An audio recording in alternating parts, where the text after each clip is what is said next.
Setelah Cha mengalahkan semua petarung MMA di gym, Wanjai tenggelam dalam depresinya dan larut dalam pikirannya sendiri. Dia mengatakan bahwa dalam dunia bela diri, jika seorang petarung mengklaim memiliki estimasi, itu berarti mereka bisa melihat potensi total lawan dan gaya bertarung mereka hanya dengan mengamati cara mereka bertarung. Bahkan jika seorang petarung belum menunjukkan banyak hal, tergantung seberapa dominan mereka dalam pertandingan MMA, terkadang orang-orang menyebut mereka layak menjadi juara.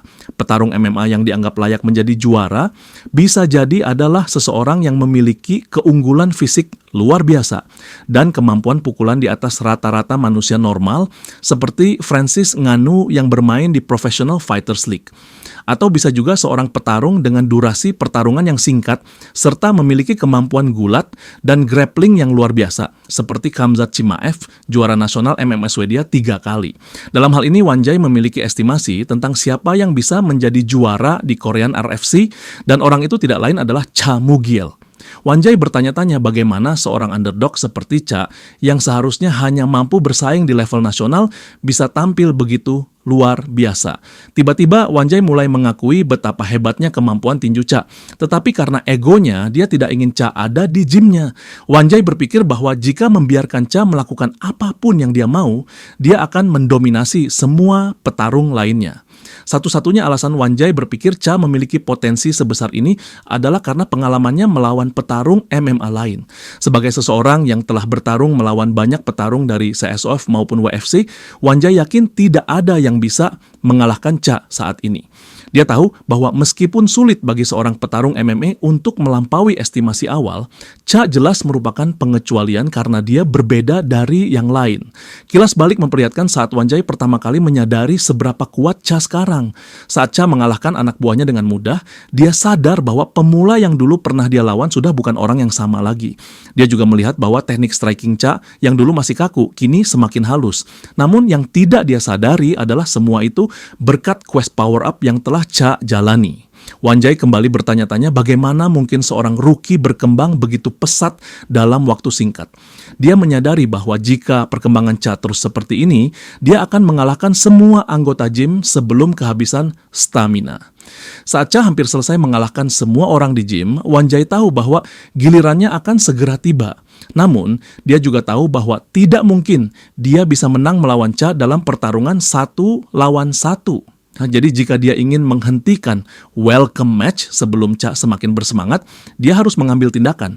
Bahkan hari ini dia sudah membubarkan sesi latihan lebih awal dan menyuruh semua orang pulang, tetapi tidak ada yang mau pergi. Mereka masih ingin merendahkan Cha dan meminta Wanjai untuk turun tangan agar bisa menempatkan Cha di posisinya. Namun Wanjai tahu bahwa jika dia masuk ke dalam oktagon, orang yang akan direndahkan bukanlah Cha tetapi dia. Tapi di saat yang sama, dia juga nggak mau terlihat lemah di depan para petarung. Jadi, dia mencari alasan dengan mengatakan bahwa kalau dia, wakil direktur, melawan Cha, itu bakal terlalu berat untuk pendatang baru seperti dia. Wanjai juga bilang kalau dia mungkin nggak sengaja melukai Cha, dan itu bakal merusak citranya, karena Cha adalah favorit Presiden RFC. Setelah mendengar penjelasan itu, semua orang mengerti dan Wanjai akhirnya lega karena nggak perlu melawan Cha. Tapi, berbeda dengan yang lain, Cha justru menyadari kalau Wanjai takut padanya. Dia lalu mengejek Wanjai dengan memanggilnya idiot.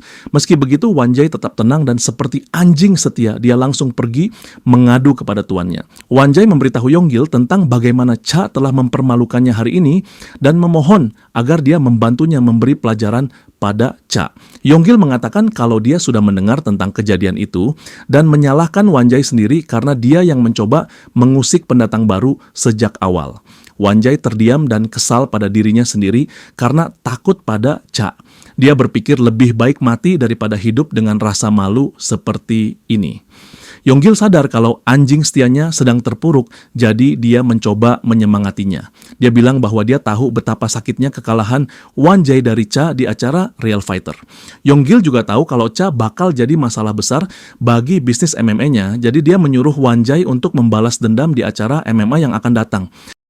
Dengan begitu, keduanya bisa mendapatkan yang mereka inginkan, yaitu kejatuhan Cha. Wanjai sangat bersyukur atas kesempatan ini dan berjanji pada presiden bahwa dia tidak akan mengecewakannya kali ini. Tanpa menunggu lama, Wanjai langsung kembali ke tempat latihan untuk bersiap menghadapi pertarungan. Sementara itu, Yonggil dengan penuh semangat menunggu hasil pertandingan ini dan menyuruh sekretarisnya untuk menjadikannya sebagai co-main event. Berita tentang pertarungan pay-per-view yang akan datang pun tersebar ke seluruh negeri. Semua mata kini tertuju pada Cha dan Wanjai. Reporter berita, Hemin, juga melihat berita itu dan berpikir kalau pertandingan ini hanya dijadikan ajang untuk menghasilkan uang. Dia pun memanfaatkan kesempatan itu untuk mencari keuntungan sendiri dengan mengunggah video di YouTube tentang bagaimana acara Real Fighter penuh manipulasi dan rekayasa. Di sisi lain, Ariel Watson, seorang manipulator terkenal di dunia bela diri yang juga agent MMA, melihat video yang diunggah Hemin. Alih-alih tertarik dengan bukti manipulasi Real Fighter, dia justru membaca komentar orang-orang yang mengatakan bahwa teknik bertarung salah satu petarung tidak terlihat palsu. Ariel kemudian menonton video pertandingan sebenarnya dan perhatiannya langsung tertuju pada satu orang, Cha. Dia jadi bersemangat karena merasa telah menemukan berlian murni dan memutuskan untuk merekrut Cha ke dalam UFC Amerika. Yun, seorang YouTuber, memaksa Cha untuk pergi kencan, mengatakan bahwa dia ingin makan nasi spesial. Setelah mentraktirnya makan di restoran, Cha bertanya apakah dia bisa pergi sekarang karena dia tidak punya waktu untuk bersantai dengannya. Yun merasa kesal karena sikap Cha, jadi dia mengalihkan pembicaraan. Dia memberitahu Cha bahwa ada orang-orang yang menyebarkan videonya tentang pertarungan Cha tanpa izinnya. Dia menemukan bahwa salah satu yang mencuri videonya adalah channel YouTube besar bernama Fight Dog Magazine milik Ariel Watson. Cha langsung mengenali nama itu karena dia mengingatnya dari kehidupan masa lalunya. Dia semakin bersemangat setelah tahu bahwa membahas Ariel padanya. Cha meminta Yun untuk mencari channel Ariel dan di sana mereka menemukan sebuah video di mana Ariel menyatakan ingin mewawancarai Cha. Mendengar hal itu, Cha memutuskan untuk memanfaatkan kesempatan ini agar industri seni bela diri internasional mengenalnya. Beberapa waktu kemudian di gym para petarung MMA, mereka membicarakan wawancara Cha dengan Ariel. Berkat wawancara itu, Cha juga mendapat kesempatan untuk bertemu dengan Dave White, CEO UFC, yang membuat semua orang iri padanya. Saat Cha tiba di gym, dia langsung diteriaki oleh Wanjai yang memarahinya karena melakukan wawancara tanpa izin presiden UFC. Menurut Wanjai, Cha terikat kontrak dengan RFC dan tidak bisa melakukan hal semacam itu. Namun Cha menjelaskan bahwa dalam kontraknya tidak ada aturan yang menyebutkan harus mendapat izin untuk wawancara. Kontraknya berbeda dari para petarung lain, tapi Wanjai tidak peduli dan tetap ingin menghukumnya. Dia mengklaim bahwa Cha telah meremehkan rekan-rekannya saat wawancara berlangsung. Cha sudah bisa menebak apa hukumannya dan untuk memastikan, dia bertanya kepada Wanjai apakah dia ingin Cha berlatih sendirian mulai sekarang. Wanjai mengonfirmasi, mengatakan bahwa untuk sementara waktu, Cha dilarang berlatih atau menggunakan fasilitas gym. Namun, Cha sadar bahwa ini bukanlah hukuman karena dia melakukan wawancara, melainkan hanya alasan untuk menjauhkan dirinya agar Wanjai bisa mendapatkan keuntungan dalam pertandingan yang akan datang. Cha mengejeknya karena bersikap kekanak-kanakan, lalu bertanya apakah Wanjai takut padanya. Mendengar itu, Wanjai langsung marah dan menarik kerah Cha. Sebelum keadaan semakin memanas, Cha memilih pergi dengan santai sambil mengatakan bahwa mereka akan lihat nanti siapa yang benar-benar ketakutan saat pertandingan berlangsung. Saat keluar dari gym, Cha melihat bahwa sistem telah memberinya skill baru bernama Match Preparation Protocol. Di sisi lain, para penggemar RFC sangat antusias menantikan pertandingan antara Wanjai dan Cha Mugiel. Rumor tentang Cha yang dikeluarkan dari gym telah menyebar ke seluruh negeri, dan publik menuntut penjelasan dari RFC. Karena desakan publik, Hemin mengambil inisiatif untuk mewawancarai Wanjai tentang masalah ini. Dalam wawancara, Wanjai menjelaskan bahwa dia tidak mengusir Cha dari gym, melainkan Cha sendiri yang memilih pergi. Menurutnya, lebih baik mereka berlatih di tempat terpisah karena sekarang mereka adalah rival. Dia menyatakan bahwa pertandingan ini bersifat pribadi dan dia yakin bahwa apapun yang terjadi, dia akan menang melawan Cha. Wawancara ini langsung viral di YouTube dalam hitungan menit. Melihat hal itu, Hemin teringat bagaimana wawancara Cha dengan Ariel juga menjadi viral dengan cepat. Dia memberitahu rekannya bahwa dalam wawancara tersebut, Cha menyatakan bahwa dia mewakili orang-orang lemah di RFC dan membagikan rencananya untuk menyatukan semua sabuk juara divisi heavyweight RFC menjadi satu. Meskipun Haimin nggak yakin apakah Cha bisa melakukannya, karena setelah wawancara itu, semua perhatian tertuju padanya. Haimin penasaran seberapa keras latihan yang dijalani Cha demi pertandingan yang akan datang, tapi yang dia nggak tahu, Cha malah ketiduran di kelas. Teman-teman sekelasnya melihatnya tertidur di tengah pelajaran dan bertanya-tanya kenapa dia malah tidur, bukannya latihan. Padahal saat ini sang protagonis sedang berlatih di dunia mimpi. Bukan sekadar latihan biasa, melainkan pelatihan keras dan agresif yang diberikan oleh pelatih ketat yang ditugaskan oleh sistem. Saat Cha mulai kehilangan tenaga, pelatihnya malah mengejeknya karena terlalu lemah dan menyuruhnya menantang diri sendiri untuk melampaui batasnya. Kata-kata itu menyemangati Cha, membuatnya terus memaksa dirinya untuk berlatih lebih keras. Dia menjelaskan bahwa ruang virtual yang sedang dia gunakan adalah skill baru yang dia dapatkan sebelumnya, yaitu Match Preparation Protocol. Elemen utama dari ruang virtual ini adalah kesederhanaan terbagi menjadi dua pilihan. Pertama, sparring praktik, dan kedua, latihan fisik. Karena Cha memilih opsi kedua, dia pun menjalani sesi latihan brutal. Tentu saja ada keuntungannya juga, karena ruang virtual berjalan 5 kali lebih lambat dari dunia nyata, membuat waktu latihannya jadi lebih efisien. Setelah sesi latihan berakhir, Cha terbangun dan berjalan pulang. Dia sadar, kalau terus begini, tubuhnya bisa hancur karena rasa sakit. Ternyata, rasa sakit yang dia rasakan di ruang virtual juga nyata di dunia asli. Tapi Cha tetap bersyukur, karena pemulihannya berlangsung cepat dan kondisi fisiknya terus meningkat. Tiba-tiba dia merasa ada seseorang di belakangnya. Saat menoleh dia melihat Choi Suk-du, mantan rookie dari RFC. Choi mengatakan bahwa dia ingin menantang Cha untuk tanding ulang. Cha pun menerima tantangan itu dengan senang hati karena ini kesempatan bagus untuk menguji sejauh mana hasil latihannya. Choi membawa Cha ke sebuah gym terdekat untuk bertarung. Di sana seorang pria bernama Seok Jinman, seorang petarung kelas ringan RFC, menyambut mereka dengan senyum di wajahnya. Seok mengatakan bahwa Cha harus melunasi utang yang dia miliki kepada Choi di dalam oktagon. Cha nggak masalah dan langsung ingin bertarung, tapi Seok menahannya. Dia bilang bahwa menghajar Cha langsung akan terlalu kejam, jadi dia menyuruh Cha melakukan pemanasan dulu dengan memakai fasilitas gym. Setelah pemanasan, Cha masuk ke oktagon untuk melawan Choi. Saat wasit bersiap memulai, dia menjelaskan bahwa pertandingan ini akan berlangsung dengan kontak penuh seperti pertarungan sungguhan. Keduanya setuju dan pertandingan pun dimulai. Choi mengklaim bahwa dia bukan lagi petarung jalanan yang enggak punya skill seperti dulu. Cha menantangnya untuk membuktikan seberapa jauh dia telah berkembang. Choi langsung menyerang dengan sebuah jab, tapi Cha menghindarinya dengan mudah. Cha berpikir kalau dia harus menggunakan kemampuannya secara maksimal agar bisa mengakhiri pertarungan ini dengan cepat. Dia segera menangkap Choi di bagian pinggangnya. Choi berusaha melepaskan diri, tapi dia sama sekali nggak bisa bergerak. Dia menyadari bahwa Cha jauh lebih kuat darinya.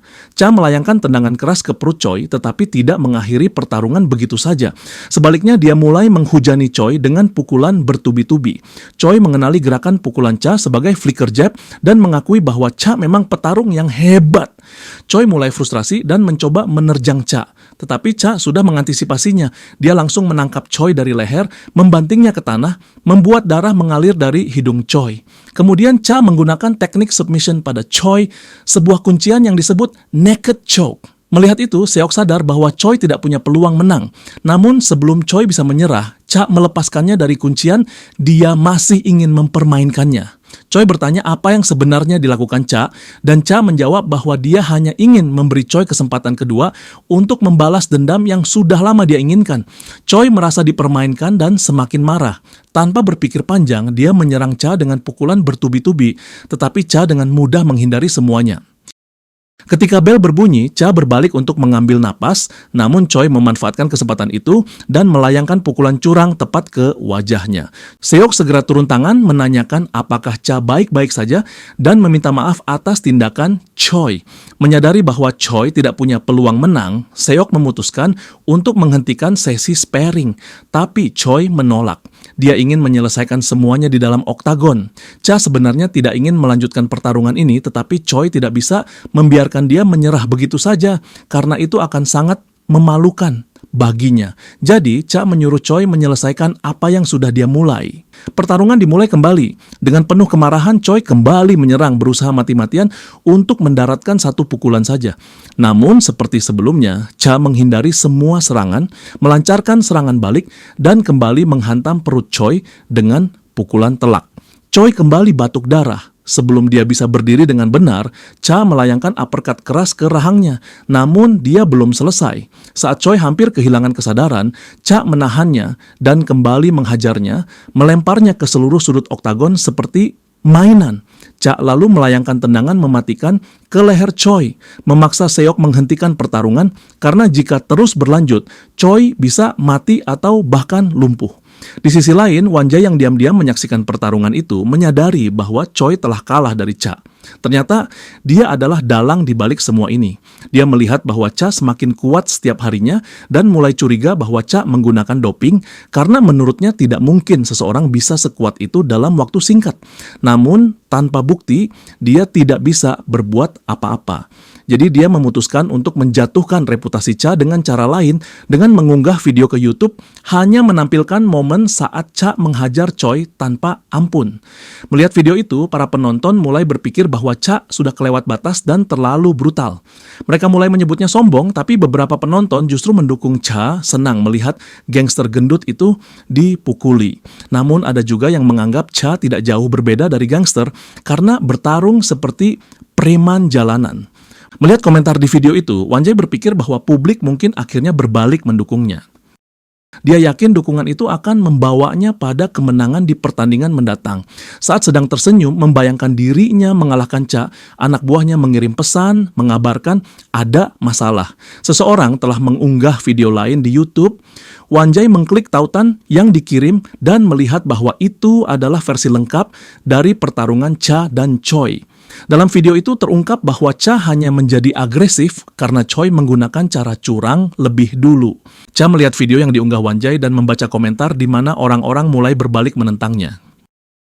Dia tidak peduli karena dia bisa memukuli lebih banyak orang jika ada yang menghalangi jalannya. Tepat saat itu, dia melihat versi lengkap pertarungan mereka dan bertanya-tanya siapa yang mengunggahnya.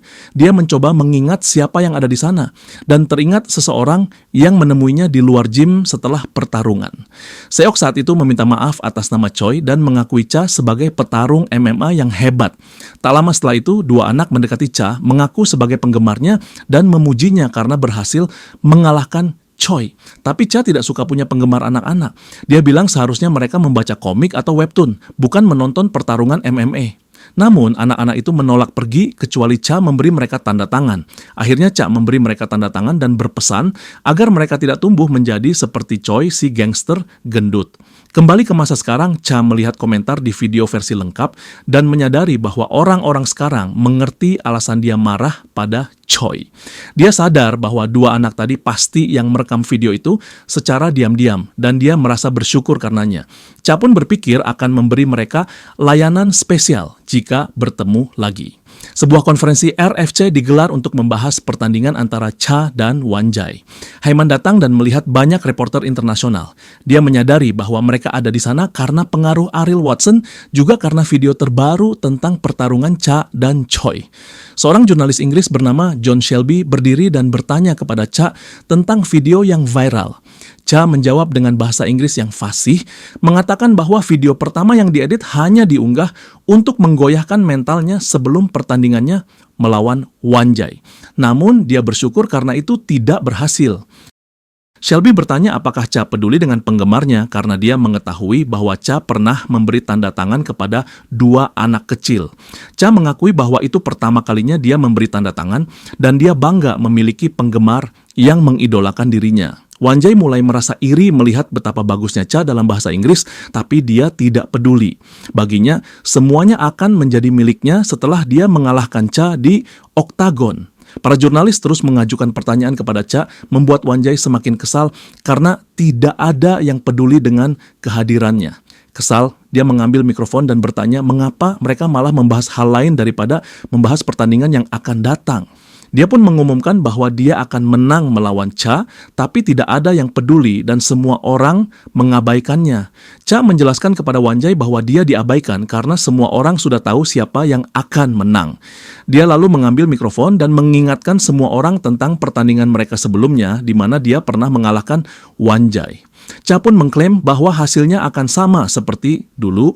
Dia menambahkan bahwa meskipun itu pertandingan dengan kondisi tidak seimbang, dialah yang dianggap underdog dan tetap berhasil mematahkan leher Wanjai. Cha berterima kasih kepada Wanjai karena kalah dalam acara Real Fighter. Berkat dia, Cha mendapat banyak perhatian. Jadi meskipun Wanjai membencinya, Cha justru sangat bersyukur. Bahkan Cha mulai mengejek Wanjai, menyuruhnya menyerah sebelum pertandingan dimulai, seolah menjadi senior yang baik hati.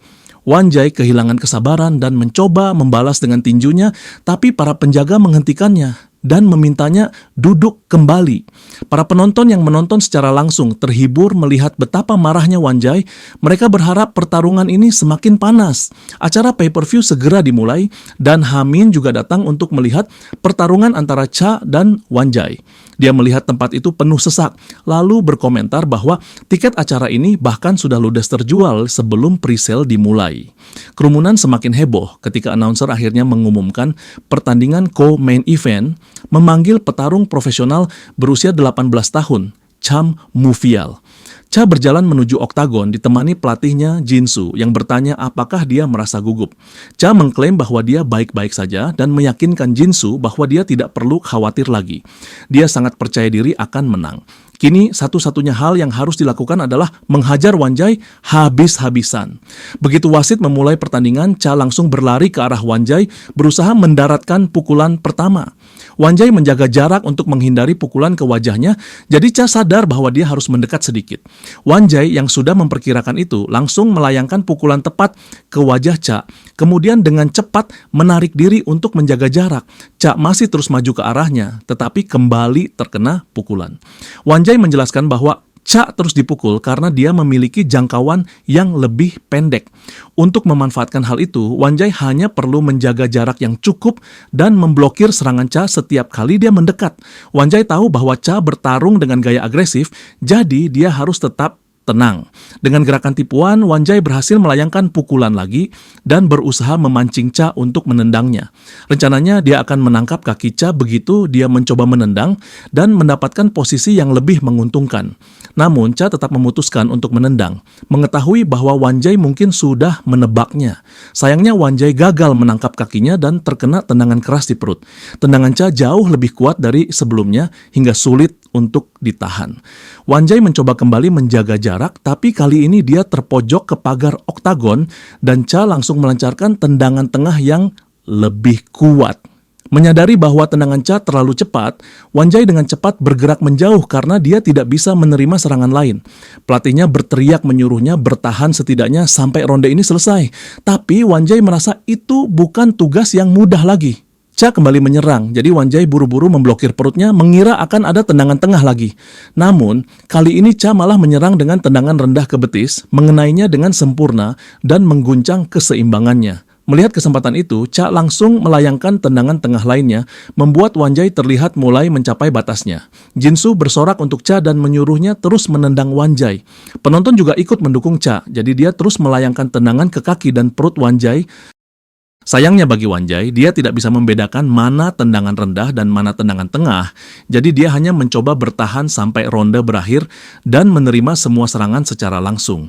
Namun, saat melihat masih ada sekitar 3 menit tersisa, dia sadar bahwa dia tidak akan bisa bertahan selama itu. Saat kehilangan fokus, Cha langsung meninju wajahnya. Wanjai mencoba melarikan diri dari sudut oktagon, tapi Cha kembali menghajarnya dengan pukulan ke badan, membuatnya kehilangan keseimbangan. Sementara itu, Ariel juga menonton pertandingan dan sekali lagi terkesan dengan kemampuan bertarung Cha. Dia berpikir bahwa Cha tidak hanya punya potensi menjadi bintang, tetapi juga mampu mengendalikan seluruh jalannya pertarungan. Dia menjelaskan bahwa Cha memanfaatkan posisi lawannya dan menendang ke arah yang digunakan Wanjai untuk kabur. Cha bahkan memblokir jalannya dan terus mendorong Wanjai ke sudut, membuatnya terlihat menyedihkan di mata Ariel.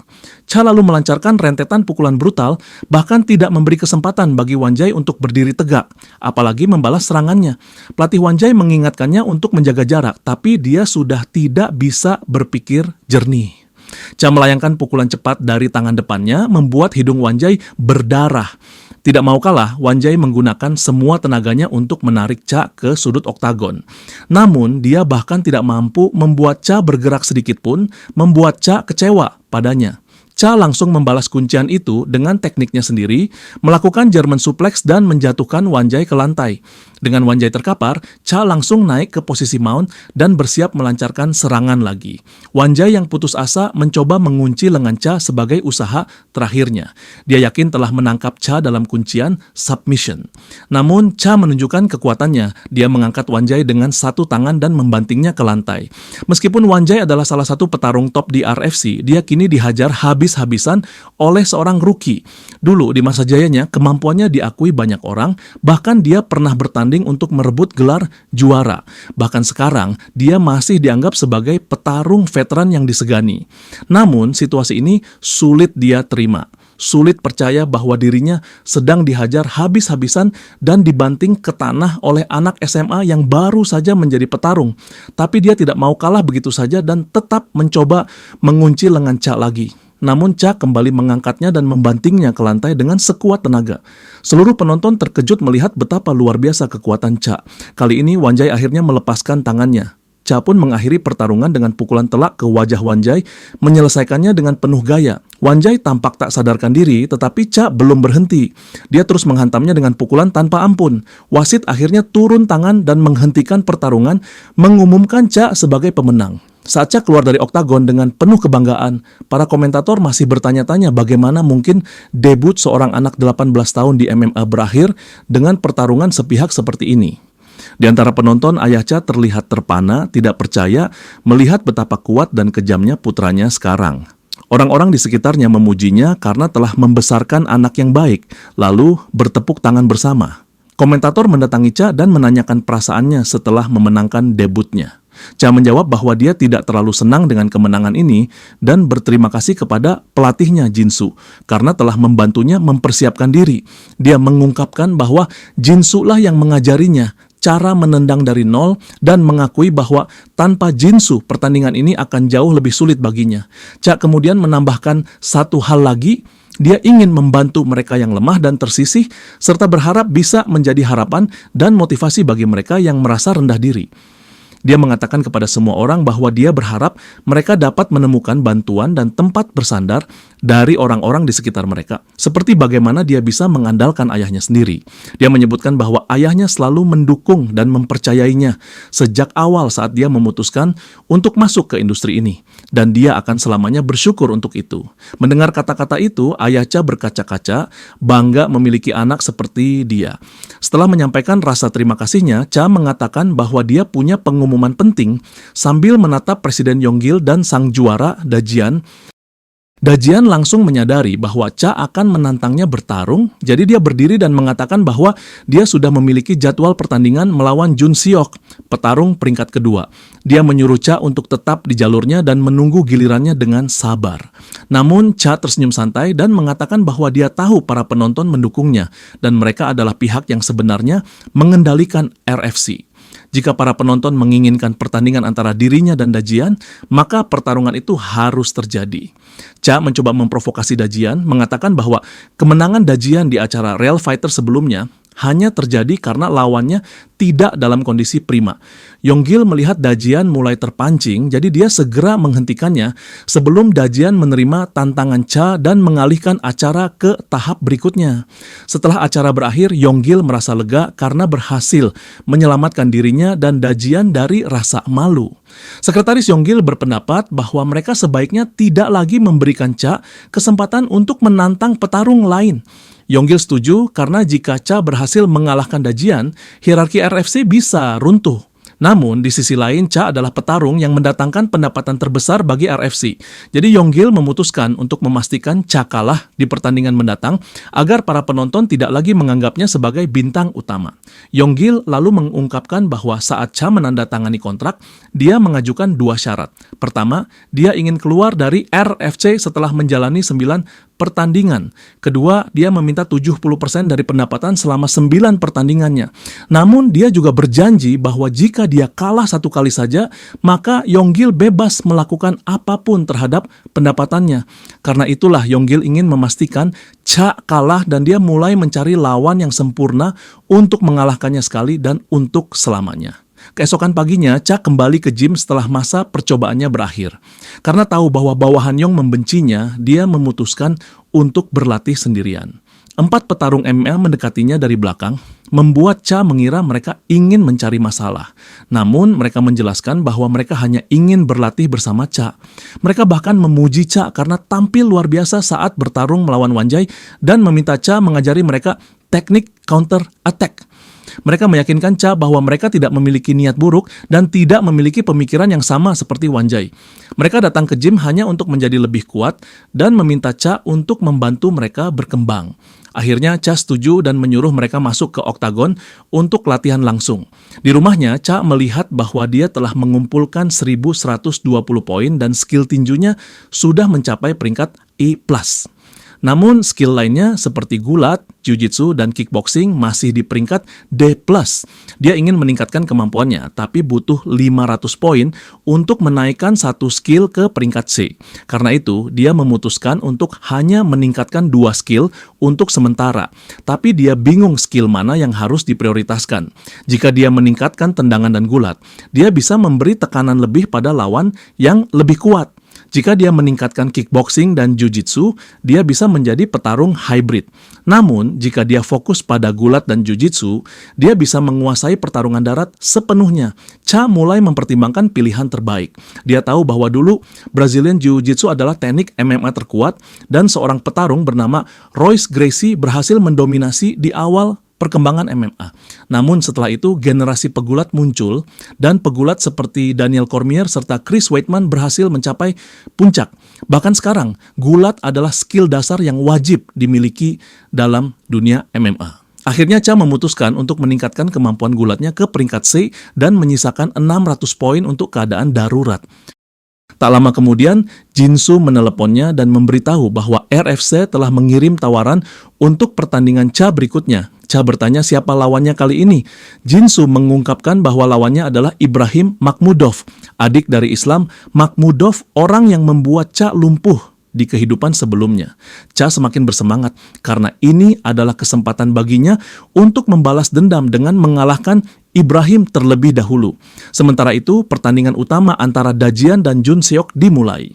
Jinsu memberitahu Cha bahwa ada rumor aneh yang beredar di gym Abu Jon RFC. Kabarnya, para petarung MMA di sana mengatakan bahwa Dajian sudah tidak muncul di gym selama sekitar 2 bulan, sejak Cha bertarung melawan Choi di tempat yang sama. Jinsu bertanya apakah Cha pernah melihat Dajian di gym, karena jika tidak, maka rumor itu benar. Namun saat melihat fisik Dajian, Cha berasumsi bahwa dia menjalani latihan khusus untuk pertandingan ini. Dia berpikir bahwa Dajian sengaja tidak datang ke gym karena lawannya Seok adalah anggota di sana. Menurutnya Dajian mengambil langkah yang tepat. Tapi Jinsu tahu ada alasan lain kenapa Dajian tidak datang ke gym. Dia lalu membisikkan sesuatu ke telinga Cha, mengungkapkan rahasia yang mengejutkannya.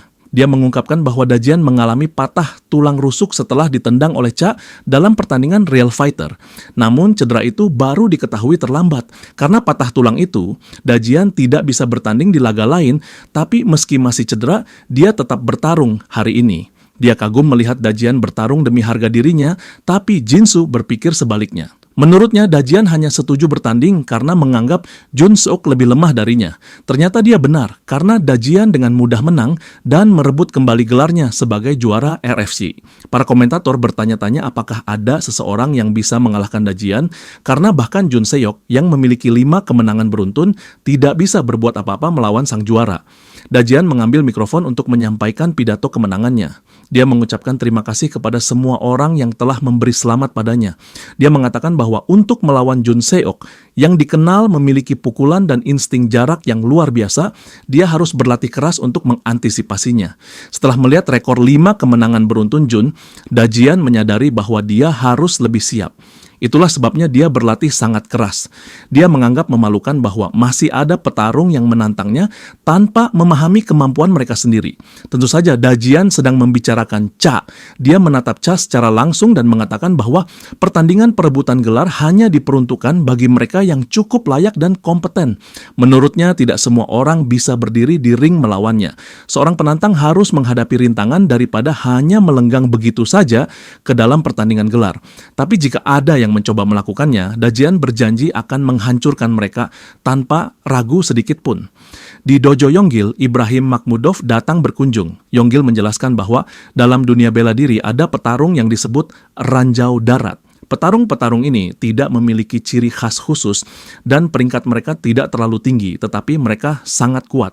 Satu-satunya alasan mereka disebut ranjau darat adalah karena begitu seorang petarung berbakat melawan mereka, karirnya bisa berakhir, seperti yang terjadi pada Cha di kehidupan sebelumnya. Yonggil menjelaskan bahwa bagi pria di Kaukasia, menguasai gulat adalah suatu keharusan. Itulah mengapa wilayah tersebut dikenal sebagai tempat lahir para ranjau darat alami. Pria-pria Kaukasia terkenal dengan dada lebar, tulang tebal, dan otot yang kuat. Kakak beradik Makhmudov adalah contoh sempurna dari petarung Kaukasia. Mereka lebih mirip beruang daripada manusia. Yonggil yakin bahwa Ibrahim bisa menyelesaikan pekerjaannya karena kakaknya, Islam, adalah orang yang menyingkirkan petarung mengganggu sebelumnya, Cha. Namun kali ini, Yonggil tidak ingin melakukan sesuatu yang ekstrem. Dia hanya ingin membuat Cha gemetar ketakutan ketika bertarung melawan Ibrahim. Ibrahim bertanya kepada Yonggil tentang tes doping. Pertanyaan itu membuat Yonggil sadar akan apa yang direncanakan Ibrahim. Mereka berjabat tangan dan Ibrahim berjanji akan menghajar Cha seperti anjing. Yonggil pun menjadwalkan pertandingan antara Ibrahim Makhmudov dan Cha Mugil di gym. Jinsa memberitahu Cha bahwa Wonjai ternyata mendapat skorsing medis selama 6 bulan karena cedera di tulang rusuknya. Tapi Cha tahu bahwa Wonjai sebenarnya pergi karena merasa dipermalukan setelah kalah darinya. Jinsu mengatakan bahwa Cha tidak perlu menerima tantangan ini karena kakak dari lawannya itu bertanggung jawab atas kematian Cha yang lain. Karena Jinsu yakin Cha dilatih oleh Cha yang sudah meninggal, dia bertanya apakah Cha terganggu dengan hasil pertandingan terakhir Cha tersebut. Dia mengakui bahwa dia memang merasa sedikit lebih dekat dengannya, tapi tidak terlalu memikirkannya. Jinsu pun setuju karena menurutnya Cha yang sekarang jauh lebih baik dibandingkan Cha yang dulu. Cha sebelumnya bahkan tidak bisa menendang dengan baik karena tidak tahu cara memutar pinggulnya.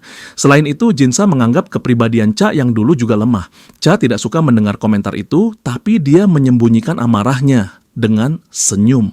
Karena jika dia menunjukkan kemarahan, Jinsu pasti akan curiga padanya. Jinsu terus berbicara, mengatakan bahwa rahang Cha yang dulu sangat rapuh dan gaya bertarungnya juga buruk, hanya mengandalkan serangan membabi buta seperti bulldozer. Karena kelemahan itu, Jinsu selalu khawatir padanya dan sekarang menyesal tidak lebih menjaga Cha yang dulu. Cha menenangkannya dan berkata bahwa sekarang dia bisa merawatnya dengan lebih baik dengan membimbingnya menjadi master tendangan. Mendengar itu, Jinsu melihat sedikit kemiripan antara Cha dan Cha yang sudah tiada dan setuju untuk membantunya meningkatkan teknik tendangan. Konferensi RFC diadakan untuk pertandingan antara Cha dan Ibrahim Makhmudov. Para jurnalis terkejut melihat perut besar Ibrahim dan bertanya-tanya bagaimana dia bisa bertarung dengan tubuh seperti itu. Cha menyadari bahwa perut buncit itu adalah efek dari penggunaan obat-obatan untuk meningkatkan kekuatan tubuhnya. Dia mulai berpikir apakah kedua bersaudara itu sama-sama monster. Hemin berdiri dan bertanya pada Ibrahim bagaimana perasaannya menjelang pertarungan melawan rookie berbakat. Ibrahim meremehkan Cha, mengatakan bahwa dia tidak akan sanggup menahan tekanannya, lalu mengejeknya dengan menyebutnya orang Korea Utara.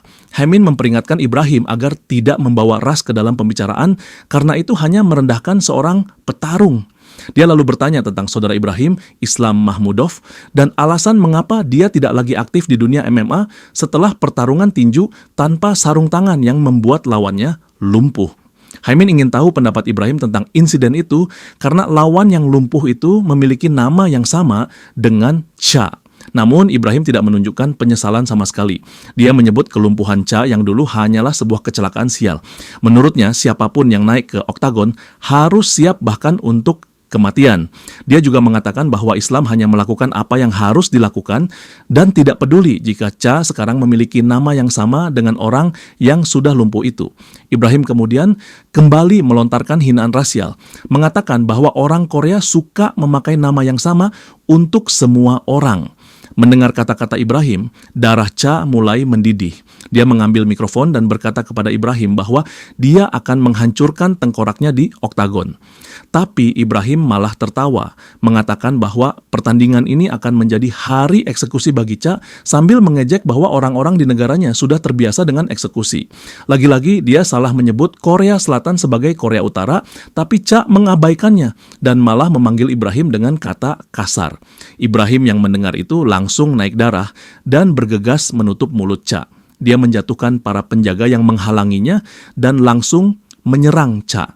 Tapi Cha tetap tenang, hanya menganggap Ibrahim bereaksi berlebihan karena efek overdosis obat. Sebuah pesan sistem muncul memberikan Cha misi untuk mengalahkan pengguna obat di konferensi pers dengan hadiah 400 poin. Cha dengan senang hati menerima misi itu dan melayangkan pukulan ke arah Ibrahim. Mereka saling melepaskan pukulan keras ke wajah satu sama lain. Setelah pertukaran serangan itu, Ibrahim berlutut di tanah, sementara Cha masih berdiri tegak. Hidung Ibrahim mulai berdarah, menyadarkannya bahwa dia baru saja kalah dari Cha. Pukulan yang ia rasakan seperti hantaman beruang, membuatnya bertanya-tanya, makhluk macam apa sebenarnya Cha ini? Para penjaga kembali datang untuk menghentikan perkelahian dan meminta Ibrahim untuk tetap tenang selama konferensi. Tapi Cha tidak peduli, dia malah maju lagi untuk menyerang Ibrahim. Ibrahim mulai merasa takut, dia tidak bisa percaya bahwa ada orang Asia yang lebih kuat darinya. Ingatan lama muncul di benaknya. Beberapa tahun lalu di Republik Ceko, kakaknya Islam pernah bertanya apakah dia masih ingat petarung Asia yang pingsan karena serangannya. Saat itu, Aslan mengungkapkan bahwa petarung Asia itu mengalami cacat permanen setelahnya. Ibrahim sempat bertanya-tanya bagaimana seseorang bisa begitu lemah. Namun Aslan tidak menyalahkan petarung itu. Dia mengatakan bahwa satu-satunya alasan orang itu menderita adalah karena dia terlahir dengan genetika yang lemah akibat etnisnya. Namun sekarang, setelah melihat kekuatan Cha secara langsung, Ibrahim tidak lagi percaya bahwa orang Asia lemah. Cha berdiri tepat di depannya dan berkata, dalam 3 minggu lo bakal dapat yang lo mau. Pertemuan singkat mereka menjadi viral di internet. Orang-orang dari seluruh dunia tidak percaya dengan apa yang mereka lihat. Seorang pria Asia berhasil memukul petarung Kaukasia raksasa yang dijuluki setengah beruang. Salah satu komentar bahkan membandingkannya dengan kejadian rasis yang absurd. Beberapa dari mereka sadar bahwa Ibrahim pasti sedang dalam pengaruh obat karena dia tiba-tiba marah tanpa alasan yang jelas. Mereka mengakui bahwa Cha punya keberanian luar biasa, tapi justru itu yang membuat mereka khawatir karena keberanian seperti itu bisa membuatnya celaka. Sementara itu, Jinsu melihat komentar-komentar tersebut dan menyadari bahwa tiket pay-per-view berikutnya sudah ludes terjual, mencapai rekor 72.000 tiket. Dia memberitahu Cha bahwa namanya sekarang sudah terkenal di mana-mana, lalu bertanya apakah dia mulai merasa sombong karena statusnya sebagai petarung yang diakui dunia. Tapi Cha tidak peduli dengan popularitasnya. Satu-satunya yang ada di pikirannya adalah pertandingan melawan Ibrahim. Cha berlatih keras, lalu diam-diam meningkatkan level jiu-jitsunya ke level C. Tak lama kemudian, acara pay-per-view dimulai. Penonton begitu antusias menunggu pertarungan co-main event antara Cha dan Ibrahim. Cha memasuki oktagon dan langsung mengaktifkan misi pertarungan memenangkan duel melawan Makhmudov. Pertarungan mereka dimulai dan akhirnya terungkap jenis obat yang dikonsumsi Ibrahim. Ternyata ia menggunakan steroid anabolik, obat yang bisa mempercepat pertumbuhan otot, mempercepat pemulihan, serta memungkinkan penggunanya melakukan latihan fisik dalam jumlah besar. Intinya, obat ini membuat Ibrahim seperti monster dengan kekuatan luar biasa. Chai harus menghadapi lawan yang kekuatannya hampir tidak masuk akal karena Ibrahim berada di bawah pengaruh steroid. Saat pertandingan dimulai, Ibrahim langsung memasang kuda-kuda dan melancarkan pukulan pertama. Namun, Cha segera bertahan dan mulai menghindari setiap serangan yang datang. Melihat Ibrahim terus mendekatinya, Cha memutuskan untuk memperlebar jarak. Ibrahim tiba-tiba menyerang dengan tendangan tinggi. Beruntung Cha sudah mengantisipasinya dan berhasil menangkis serangan itu. Namun, dia segera menyadari sesuatu. Serangannya sama sekali tidak berdampak pada Ibrahim. Ibrahim hanya fokus menyerang balik dengan pukulan yang jauh lebih kuat. Cep berusaha menahan serangan sekuat tenaga dan nyaris gagal menangkis tendangan tengah dari Ibrahim. Dia mati-matian mencari celah untuk menyerang, tetapi Ibrahim sama sekali tidak memberinya kesempatan. Saat itu juga, Chair sadar Ibrahim telah mengonsumsi steroid dalam jumlah besar dan satu-satunya cara untuk menjatuhkannya adalah dengan satu pukulan telak. Dia melancarkan pukulan itu, tetapi Ibrahim tetap tidak terpengaruh. Cha lalu mencoba satu serangan balik penuh tenaga lagi. Kali ini Ibrahim berpura-pura kehilangan kesadaran, namun ternyata itu hanya jebakan. Dia berusaha menusuk mata Cha, tetapi Cha melihatnya dan langsung menangkis serangan itu. Namun Ibrahim masih belum kehabisan akal. Dia menerjang Chow hingga jatuh ke tanah, kemudian naik ke atas tubuhnya dan mulai menghujani wajah Cha dengan pukulan bertubi-tubi. Cha mencoba menahan dengan memegang tangan Ibrahim, tetapi Ibrahim berhasil melepaskan diri dan kembali melayangkan tinjunya ke arah Cha.